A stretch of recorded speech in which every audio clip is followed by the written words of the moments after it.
Assalamualaikum warahmatullahi wabarakatuh. Perkenalkan, nama saya Kasturi Arba Aramadani, NIM 220209552018.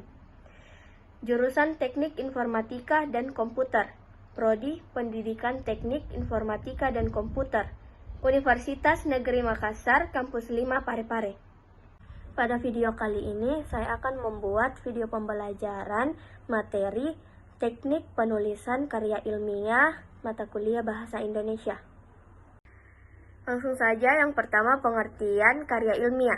Karya ilmiah adalah hasil pemikiran ilmiah seorang ilmuwan yang ingin mengembangkan ilmu pengetahuan, teknologi, dan seni yang diperoleh melalui kepustakaan, kumpulan pengalaman, penelitian, dan pengetahuan orang lain sebelumnya.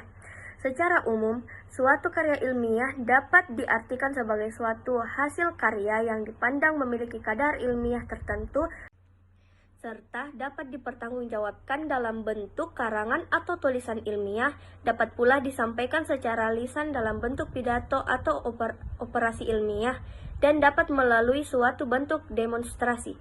Selanjutnya, tujuan penulisan: menyampaikan seperangkat keterangan, informasi, dan pikiran secara tegas, ringkas, dan jelas.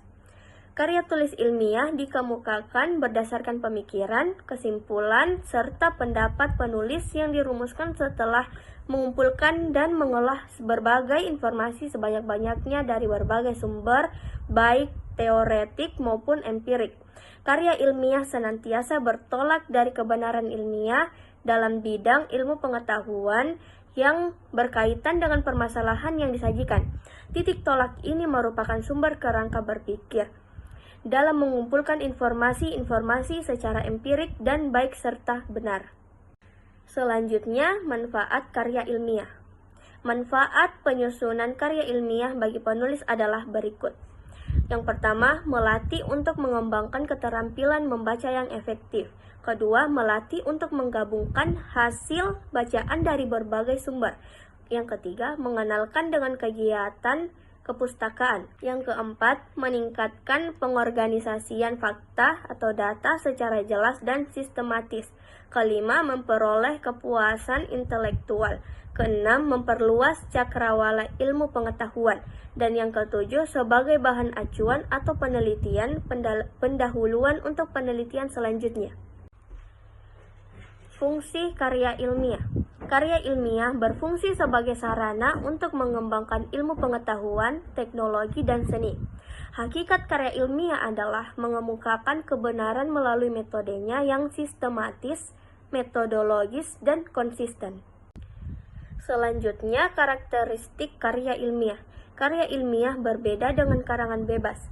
Ada beberapa karakteristik karya ilmiah, yaitu yang pertama, mengacu kepada teori, kedua, berdasarkan fakta, 3, logis, 4, objektif, 5, sistematis, 6, valid, 7, jelas, dan 8, saksama. Adapun kriteria pokok setiap jenis karya tulis ilmiah, yaitu yang pertama, ada masalah pokok yang dijadikan dasar penulisan dan masalah tersebut sesuai atau menyangkut kegiatan pembelajaran yang dilaksanakan guru sehari-hari. Kedua, ada teori atau kajian pustaka yang mendukung upaya pemecahan masalah yang dihadapi.